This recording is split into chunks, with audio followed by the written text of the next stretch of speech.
Hello friends, तो आज हम लोग डिस्कस करेंगे इलेक्ट्रिक फ्लक्स के बारे में, है ना। इलेक्ट्रिक फ्लक्स क्या होता है, तो इसको समझने से पहले हम सबसे पहले देखते हैं कि फ्लक्स क्या होता है।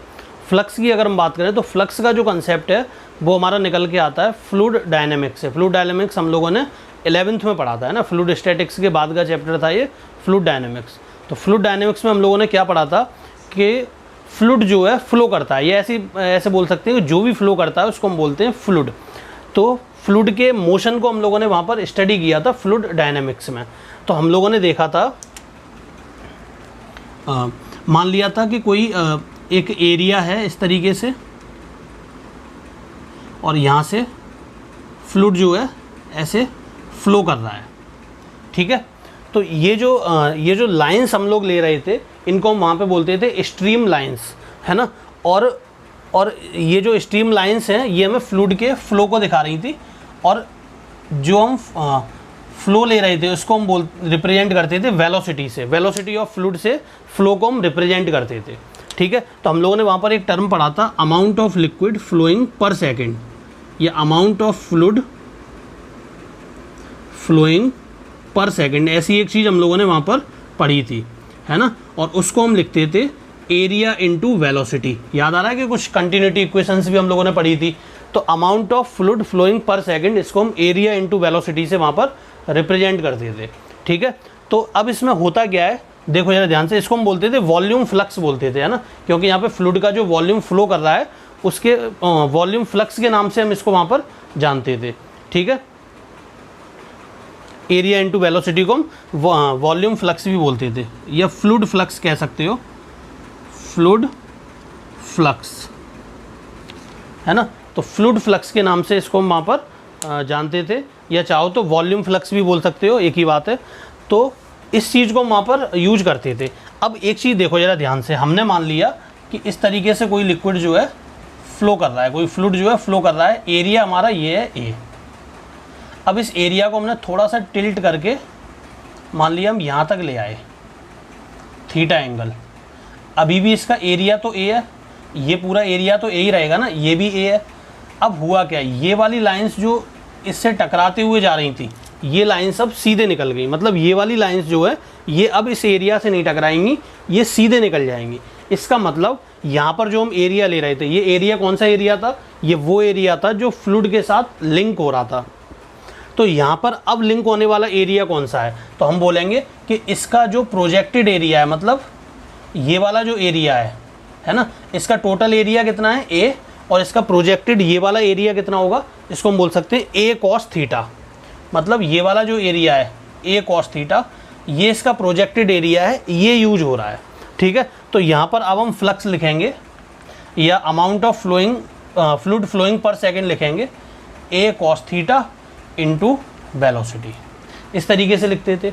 यानी कि हम बोल सकते हैं कि component of area perpendicular to velocity into velocity, या फिर हम इसको ऐसे भी लिख सकते हैं, component of velocity perpendicular to area into area.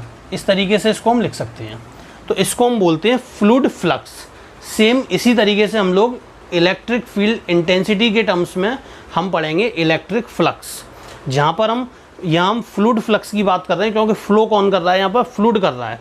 वहाँ पर हम इलेक्ट्रिक फ्लक्स की बात करेंगे क्योंकि वहाँ पर हम किसके फ्लो को पढ़ेंगे, इलेक्ट्रिक फील्ड के फ्लो को पढ़ेंगे, मतलब इलेक्ट्रिक फील्ड इंटेंसिटी के फ्लो को स्टडी करेंगे, ठीक है। तो उसको हम बोलेंगे इलेक्ट्रिक फ्लक्स। तो इसको नोट कर सकते हो। इसके बाद हम आते हैं इलेक्ट्रिक फ्लक्स पर।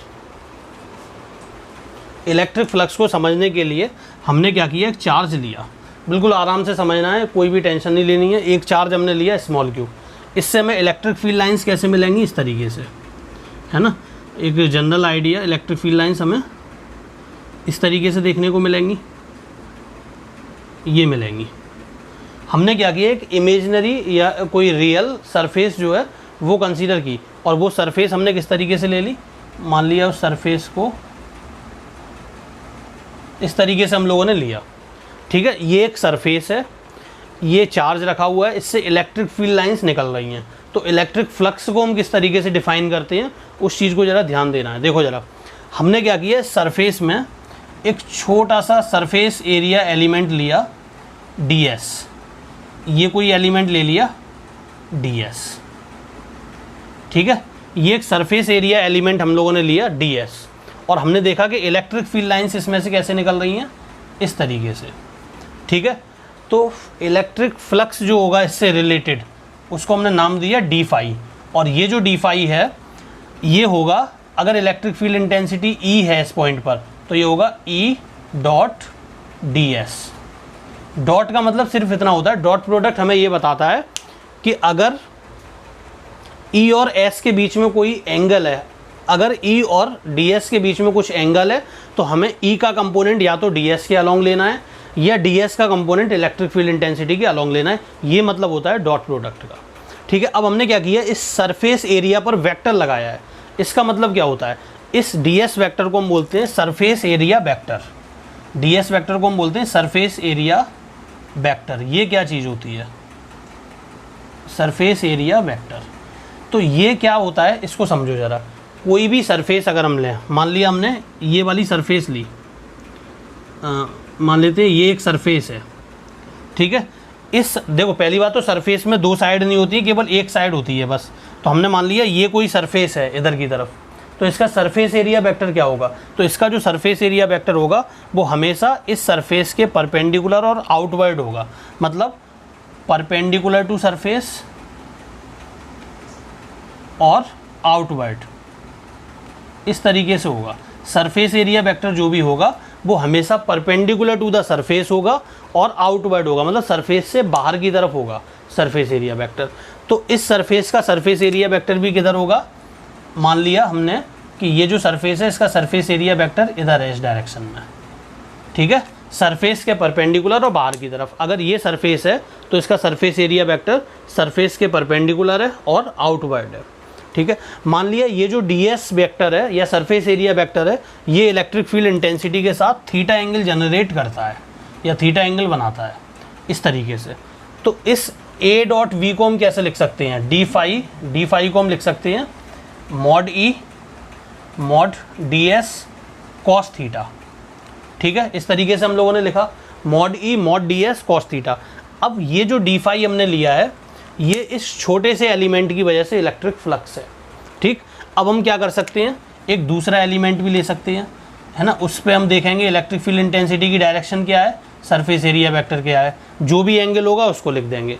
इस तरीके से जितने भी ds वेक्टर होंगे यहाँ पर इस सरफेस पर, जितने भी सरफेस एरिया एलिमेंट होंगे, उन सारे सरफेस एरिया एलिमेंट्स के करस्पॉन्डिंग इलेक्ट्रिक फील्ड को उससे हम मल्टीप्लाई करेंगे, और जो भी कॉस थीटा के फॉर्म में जो भी उनके बीच का एंगल होगा उसको लिखेंगे। मतलब अगर हम ये सरफेस एरिया एलिमेंट ले रहे हैं तो ds इंटू इस पॉइंट का electric field into cos theta. अब जरा यहाँ पर ध्यान देने वाली बात ये है कि जो फ्लक्स निकल के आ रहा है ये डॉट प्रोडक्ट से निकल के आ रहा है। तो जब भी डॉट प्रोडक्ट होता है दो वेक्टर का, तो वहाँ से हमें स्केलर क्वांटिटी मिलती है। So electric flux is scalar quantity.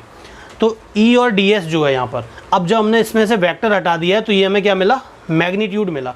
तो E और ds जो है ये मैग्नीट्यूड है, ठीक है ना। तो E और ds क्या होगा, यहाँ पर मैग्नीट्यूड होगा। तो डी फाई हमने इस तरीके से कैलकुलेट किया। अगर हमें टोटल फ्लक्स चाहिए तो हम इसको कैसे लिखेंगे, दोनों तरफ इंटीग्रेट कर देंगे। तो ये हमारा हो जाएगा d phi equals to integration E ds cos theta. अब देखो, अगर हम यहाँ पर ऊपर एरो नहीं लगा रहे हैं तो इसका मतलब हम मैग्नीट्यूड की बात कर रहे हैं, ठीक है। तो फ्लक्स हमारा निकल के आएगा integral E ds cos theta. और यहाँ पर हमें ध्यान रखना है कि E और ds जो है वो मैग्नीट्यूड है ना, मैग्नीट्यूड की बात कर रहे हैं। तो इस तरीके से हम इलेक्ट्रिक फ्लक्स को डिफाइन करेंगे। यहाँ पर हमने सफिक्स जो है E यूज किया है। तो इलेक्ट्रिक फ्लक्स की अगर हम फिजिकली इम्पोर्टेंस की बात करें तो इलेक्ट्रिक फ्लक्स हमें बताता है कि इलेक्ट्रिक फ्लक्स जो है वो डायरेक्टली प्रोपोर्शनल है कि कितने number of electric field lines किसी पर्टिकुलर सरफेस एरिया से पास हो रही हैं, ठीक है। तो इस चीज़ की हमें इंफॉर्मेशन देता है इलेक्ट्रिक फ्लक्स कि number of electric field lines passing through any surface area. इस चीज़ की इन्फॉर्मेशन हमें इलेक्ट्रिक फ्लक्स से मिलेगी। मैथमेटिकल रिप्रेजेंटेशन इसकी क्या है, वो ये है, ठीक है। अब इसे न्यूमेरिकल्स में हम कैसे यूज करेंगे वो हम आगे पढ़ेंगे। फ्लक्स इज वेक्टर और scalar, it is scalar quantity. क्यों स्केलर, क्योंकि डॉट प्रोडक्ट से मिलती है। इस फॉर्मूले में E और ds क्या है, मैग्नीट्यूड। अगर हमें कॉस थीटा हटा के हम वेक्टर लगाना चाहते हैं तो हम वेक्टर लगा सकते हैं। तो ये E vector dot ds vector हो जाएगा, ठीक है। इसको नोट करो ज़रा। अब अगर हम बात करें इलेक्ट्रिक फ्लक्स की, तो इलेक्ट्रिक फ्लक्स जो है पॉजिटिव, नेगेटिव, जीरो कुछ भी हो सकता है। कैसे देखो ज़रा, हमने लिखा फाई जो है उसको हमने लिखा E d s cos theta, E d s cos theta, ठीक है। तो अगर थीटा की value if theta equals to zero, if theta equals to zero तो फाई क्या होगा, पॉजिटिव या नेगेटिव। अगर थीटा जीरो है तो कॉस जीरो की वैल्यू, देखो ये दोनों तो मैग्नीट्यूड है तो ये तो हमेशा पॉजिटिव रहेंगे, और थीटा अगर जीरो है तो फाई हो जाएगा पॉजिटिव, ठीक है। Second case, if theta equals to 180 degree तो फाई हो जाएगा हमारा नेगेटिव, फाई हो जाएगा negative. Third case, if theta equals to 90 degree तो फाई हो जाएगा zero. It means flux can be positive, negative और zero, it can have any type of value, ठीक है। तो ये हमें पता चला।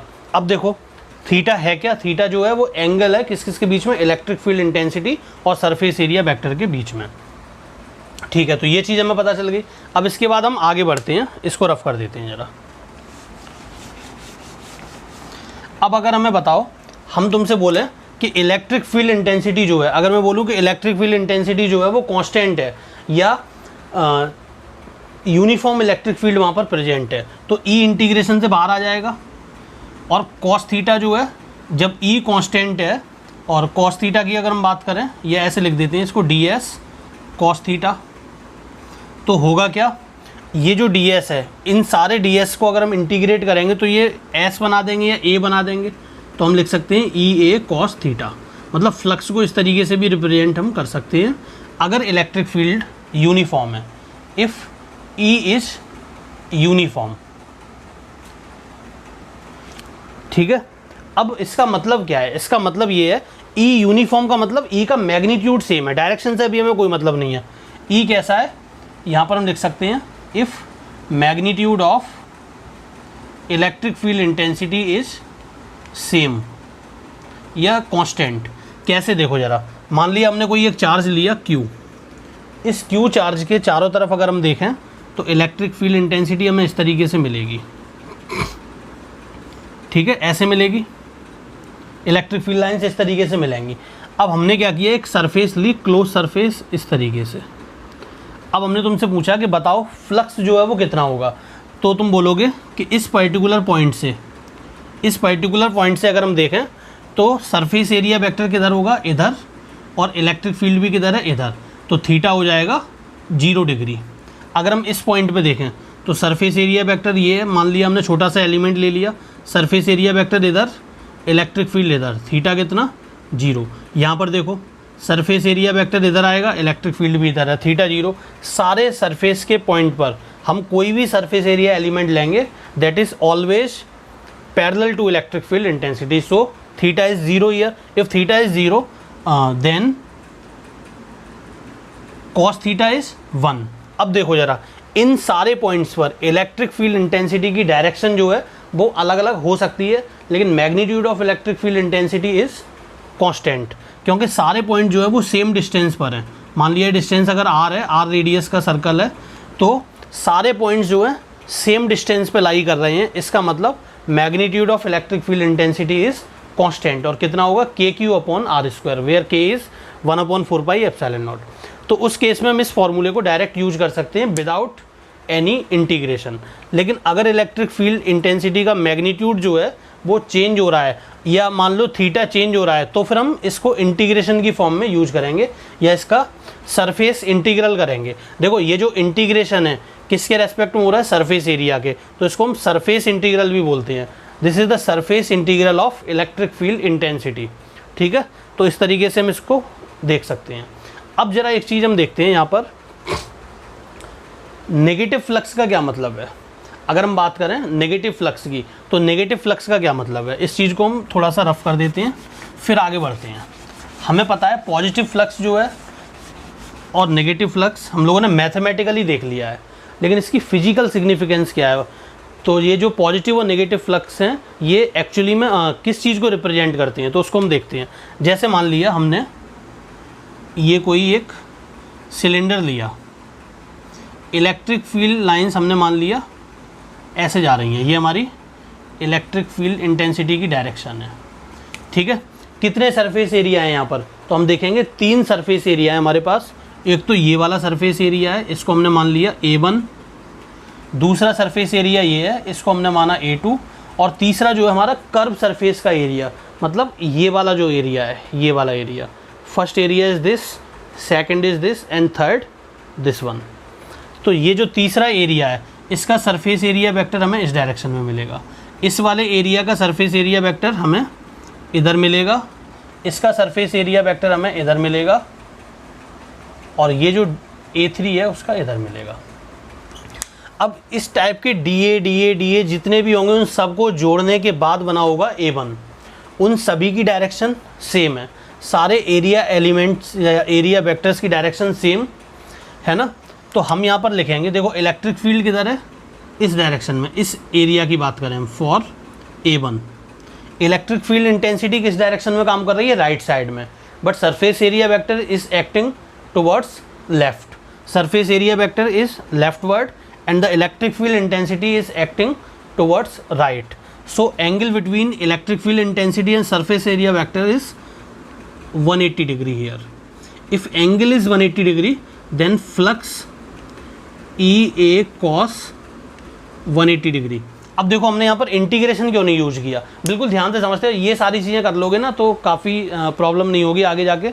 हमने यहाँ पर इंटीग्रेशन का यूज नहीं किया क्योंकि इस सरफेस के सारे पॉइंट्स पर इलेक्ट्रिक फील्ड इंटेंसिटी का मैग्नीट्यूड सेम है, क्योंकि ये जो इलेक्ट्रिक फील्ड इंटेंसिटी है ये हमें यूनिफॉर्म दी गई है। मतलब यूनिफॉर्म इलेक्ट्रिक फील्ड में हमने एक सिलेंडर को प्लेस किया है, जिस वजह से इस सरफेस के सारे एलिमेंट्स के लिए इलेक्ट्रिक फील्ड इंटेंसिटी का मैग्नीट्यूड सेम है, और सरफेस एरिया वेक्टर और इलेक्ट्रिक फील्ड इंटेंसिटी के बीच का एंगल सारे एलिमेंट्स के लिए सेम है, and that angle is 180 degree. So flux is negative, मतलब φ1 जो हमें मिलेगा वो हो जाएगा हमारे लिए -EA, क्योंकि cos 180 -E है। अब हम बात करते हैं फॉर A2 की अगर हम बात करें, फॉर एरिया एलिमेंट A2 में अगर हम देखें तो इस सरफेस में जितने भी ये सरफेस है हमारे पास, सरफेस एरिया वेक्टर किधर होगा, सरफेस एरिया वेक्टर किधर होगा। देखो सरफेस हम अंदर से नहीं देख रहे हैं, हम सरफेस को बाहर से देख रहे हैं। हम इस सिलेंडर को किधर से देख रहे हैं, बाहर से, हम इसके अंदर नहीं है। सरफेस केवल एक साइड होती है। जैसे अगर हम तुम्हें ये प्लेन दें तो इसके पास 2 सरफेस हैं, एक सरफेस ये है और दूसरी सरफेस इसके पीछे है, ठीक है। सरफेस हम एक फेस को बोलते हैं, फेस, सरफेस का मतलब फेस। तो अगर हम यहाँ खड़े, हम बाहर खड़े हुए हैं तो हमें एक तो ये वाला फेस दिखेगा बाहर से, तो सरफेस एरिया वेक्टर किधर होगा, इधर, DA2, and electric field intensity is also in same direction of DA2। Same direction में तो एंगल कितना हो जाएगा यहाँ पर, 0, तो थीटा हो गया 0। क्या सारे DA2 के लिए ये वाला DA2, ये सभी के सरफेस एरिया वेक्टर बाहर होंगे, तो सभी के लिए एंगल जो है वो कितना रहेगा, 0 डिग्री रहेगा। तो अगर हम यहाँ पर देखें तो फ्लक्स हमें क्या मिलेगा, ये तो φ1 था, φ2 हमें मिलेगा EA cos 0, तो φ2 जो है यहाँ से हो जाएगा EA cos 0, 1 होता है, तो ये फ्लक्स हो गया पॉजिटिव। ये हमने देखा फ्लक्स क्या हो गया, पॉजिटिव। यानी कि कहने का मतलब क्या है वो अभी थोड़ी देर में हम देखते हैं। देखो अब एक चीज़ सुनो जरा ध्यान से, फ्लक्स पॉजिटिव है उस केस में क्या हो रहा है, जब फ्लक्स पॉजिटिव है इट मीन्स अगर हम ऐसे खड़े हुए हैं, ये हमारा कोई फेस है, अगर हम बोल रहे हैं कि इससे लिंक होने वाला फ्लक्स पॉजिटिव है, इसका मतलब इलेक्ट्रिक फील्ड लाइंस इसमें से बाहर निकल रही हैं। फ्लक्स पॉजिटिव होने का मतलब फ्लूइड उसमें से, उस सरफेस से बाहर आ रहा है। जिस फिनोमिना का फ्लो हो रहा है वो फ्लो इस सरफेस के आउटवर्ड है, मतलब बाहर की तरफ है। तो फ्लक्स का पॉजिटिव होना इस चीज़ को रिप्रेजेंट करता है कि जो फिनोमिना की हम बात कर रहे हैं, जिसका फ्लो हो रहा है वो उस सरफेस से बाहर की तरफ है। नेगेटिव फ्लक्स का मतलब ये होता है कि अगर ये सरफेस है ना, तो जो फिनोमिना हम ले रहे हैं, इलेक्ट्रिक फील्ड लाइंस ले रहे हैं, वो कैसे जा रही हैं, इसमें अंदर की तरफ जा रही हैं। देखो नेगेटिव फ्लक्स का मतलब लाइंस कैसे जा रही हैं, इसमें अंदर। पॉजिटिव फ्लक्स का मतलब लाइन कैसे जा रही हैं, बाहर की तरफ। सरफेस चारों तरफ से कैसी है, क्लोज सरफेस है। तीसरा सरफेस एरिया हमारे पास बचा हुआ है, उसकी हम बात करते हैं। अब हम बात कर रहे हैं फॉर A3 की अगर हम बात करें तो थीटा हमें सीधे सीधे दिख रहा है 90 डिग्री। तुम कोई भी इस सरफेस पे सरफेस एरिया एलिमेंट ले लो, ये सरफेस है, इस सरफेस का सरफेस एरिया एलिमेंट बाहर, इस वाले पॉइंट का नीचे, इस वाले पॉइंट का अंदर की तरफ, लेकिन इलेक्ट्रिक फील्ड किधर है, इधर। तो सारे केस में angle between electric field intensity and surface area vector is 90 degree. तो यहाँ पर ये जो एंगल है ये हो जाएगा 90 degree, because electric field is along axis of cylinder and surface area vector for this side, this A3 surface is perpendicular to the direction of electric field. ठीक है, तो थीटा हो गया 90 डिग्री, तो फ्लक्स हमारा हो जाएगा 0, क्योंकि cos 90 की वैल्यू 0। तो जीरो फ्लक्स का मतलब ये है, जीरो फ्लक्स का मतलब ये है कि जो सरफेस हमने ली है, जो सरफेस हमने ली है, इस सरफेस को कोई भी इलेक्ट्रिक फील्ड लाइन ड्रिल करती हुई बाहर नहीं निकल रही है। मतलब इस सरफेस से कोई भी इलेक्ट्रिक फील्ड लाइन बाहर नहीं निकल रही। ठीक है, पहली चीज़। पॉजिटिव फ्लक्स का मतलब ये है कि फ्लो जो है वो बाहर की तरफ हो रहा है।